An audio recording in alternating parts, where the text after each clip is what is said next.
안녕하세요.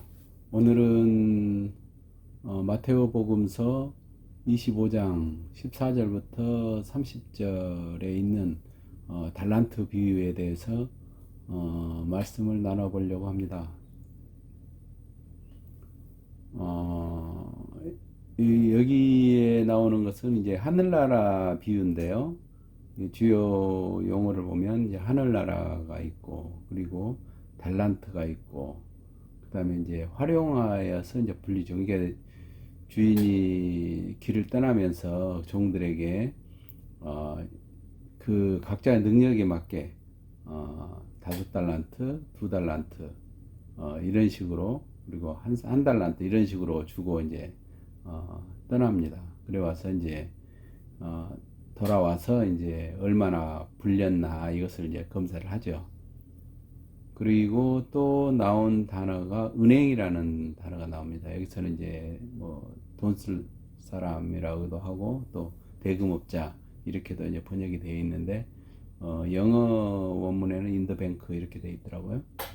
그리고 많이 가진 사람은 이제 부익부 빈익빈 이제 여기에 이렇게 이제 표현이 되어 있는데 이게 참 좀 헷갈리는 부분이 있죠. 뭐 현실적으로 사회적인 것을 이야기하는 건지 뭐 하는 그런 생각도 들고 한데 여기서는 하늘나라라고 이야기를 했으니까 비유를 했으니까 사회적인 현상은 아닌 것 같고 물론 이제 그 반영일 수 있겠죠. 사회적인 현상은 그렇지만 여기서는 어떤 그 영적인 그런 부분이 아닌가 그렇게 생각을 합니다. 그래서 이제 하나하나씩 좀 살펴보면, 여기서 이제, 저는 이제 하늘나라가 이제 여러 측면이 있을 거 아닙니까? 이제 무형의 측면, 그리고 어떤 영적인 측면, 그리고 그 어떤 그런 질서, 여러 가지 것들이 있을 텐데, 제가 여기 부분에서는 영적 성장 혹은 진화에 대해서 말씀하신 게 아닌가 그런 생각이 들었습니다. 여기서 이제 달란트는 이제 능력에 따라서 달란트를 줬다고 했잖아요. 이제 그러니까 여기서 달란트는 재능이랄까 장점 그리고 이제 저는 특별히 어떤 영감, 선행 이런 것도 비유를 한 것이 아닌가 그런 생각이 들었습니다. 그러니까 우리가 이제 태생적으로 받은 게 있잖아요. 어떤 뭔가를 소질이랄지, 그리고 어떤, 좋은 장점이랄지 하는 이런 것들이 있는데, 이런 태생적으로 어떻게 보면 이것은 그 인격적인 측면이 많죠. 인격적인 측면. 그래서 이제 이런, 물론 이제 이 인격이라는 것이 어떤 영적인 것과 전혀 별개로 떨어져 있다.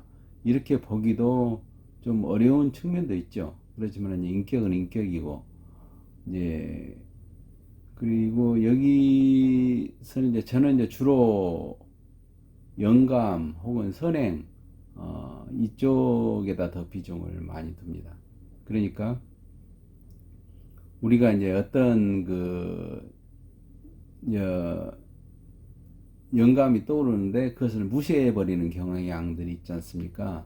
그러니까 이거 뭐 내가 할 수 있겠어? 뭐 이런 생각이랄지 아니면 이거 뭐 한강에 돌 던지기 아니야? 뭐 하는 이런 것들 그리고 뭐 좋은 일을 하려고도 그렇죠. 뭐 아유 좀 창피한데 뭐 이런 느낌도 들 때가 있고 그리고 이게 뭐 얼마나 큰 도움이 되겠어? 뭐 이런 거 그리고 어 나 아니어도 누가 하겠지 하는 이런 것들이 있지 않습니까? 그리고 이런 부분 때문에 이제 망설이거나 그다음에 이게 그 사소하게 생각하고 어 이제 이러면서 그 영감을 무시하기도 하고 선행을 작은 거지만 베풀지 않기도 하고 하는 이런 부분들이 있는 것 같아요. 그래서 그런 부분들에 대한 말씀 아닌가 저는 이제 그런 생각이 들었습니다. 근데 이제 여기서 이제 활용하여 불리는 건데, 그러니까 그런 것들을 실행을 하다 보면 뭔가 이렇게 태도로 굳어지게 되고, 그러면서 이 타이밍이 있지 않습니까? 어떤 내가 선행을 베풀려고 하는데 망설이다 보면 그게 지나가 버리거든요. 그러면은 좀 후회할 때가 있죠. 아, 그때 했었어야 되는데 하는 이런 것들. 그러니까 그러다 보면 내 그 인격도 물론 성장을 하지만 영적으로도 어떤 그런 것들이 딱 그 뭐랄까 그 태도 그 바탕이 딱딱 굳어져 가는, 그러니까 굳건해져 가는 그런 느낌이 들잖아요. 그러니까 자기가 이렇게 성장한다는 그런 그 느낌이 들거든요. 그리고 그러니까 이제 이게 뭐 5달란트면 뭐 그만큼 또 많이 불었겠죠. 그게 능력, 영적인 그런 부분들이. 그러니까, 그런 것들을 무시하지 말고, 그때그때, 해라 하는 그런 느낌이 들어요. 그리고, 어, 은행 부분들 있잖아요. 이렇게 그럴 때는 예를 들면 내가 직접 뭐 일, 일대일로든지, 그러니까 내가 내 자신이 직접 하기 어려울 경우에는 여럿이 하는데 참여하는, 예를 들면 자원봉사랄지 아니면 어떤 종교단체랄지 이런 부분들에 참여를 하는 거죠. 그러니까 내가 혼자 하기는 좀 그렇고 이런 느낌이, 그런 그 마음이 들 때가 있지 않습니까? 이럴 때는 좀, 좀 소극적이고 부끄러움이 많고 이럴 때는 이렇게 개인이 내가 나서서 하기가 어렵다 그러면 그런데 참여를 하는 것을 이야기하는 게 아닌가, 은행은. 그런 생각이 들었습니다. 그리고 이제 부익부 빈익부, 이제 많은 없는 사람한테 것을 뺏어가지고 준다고 하는 것은 그 어떻게 보면은 영적인 부분도 계속 성장하고 진화한다.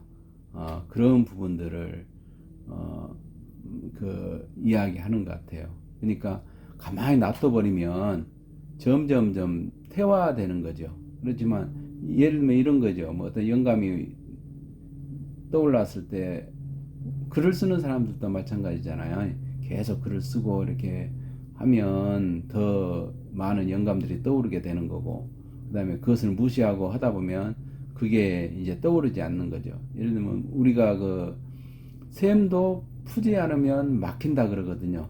샘도 계속 퍼줘야 이 계속 샘물이 솟아나는 것이지, 안 푸고 가만히 놔둬버리면 그게 나중에 가면 그게 막혀서 물길이 끊어져 버리거든요. 그러니까 그런 것처럼 어떤 영감이 떠오르고 뭔가를 해야 될 일이 딱 있을 때, 그때 그걸 무시하지 말고 바로바로 해 가면서 해 가야 어떤 영감도 더 발달하고, 그리고 뭔가를 행위를 이렇게 표현하는 거에서도 더 자신 있어지고 더 세련되게 더 표현되게 된다. 그렇기 때문에 표현하려고 해라 하는 그런 내용 같습니다. 그래서 그런 과정을 거쳐서 영이 점점 더 성장한다, 진화한다. 그러지 않고 그것을 무시하면 퇴화한다. 가만히 있는 게 아니고 오히려 퇴화한다. 예, 그런 부분들이 있죠. 옛날에 그런 말들이 있죠. 우주는 계속 움직이기 때문에 가만히 서 있는 것은 퇴보다. 그런 것과 비슷 맥락을 같이 하는 것이 아닌가, 그런 생각이 들었습니다. 그래서 한마디로 하면 작다고 사소하다고 무시하지 말고, 어떤 떠오르는 거, 어떤 뭔가 마음에 올라오고 하면 그때 내가 할 수 있는 만큼 하자. 이런, 그럼으로써 내가 발전한다. 그런 내용이 아닌가 싶습니다. 끝까지 들어주셔서 고맙습니다.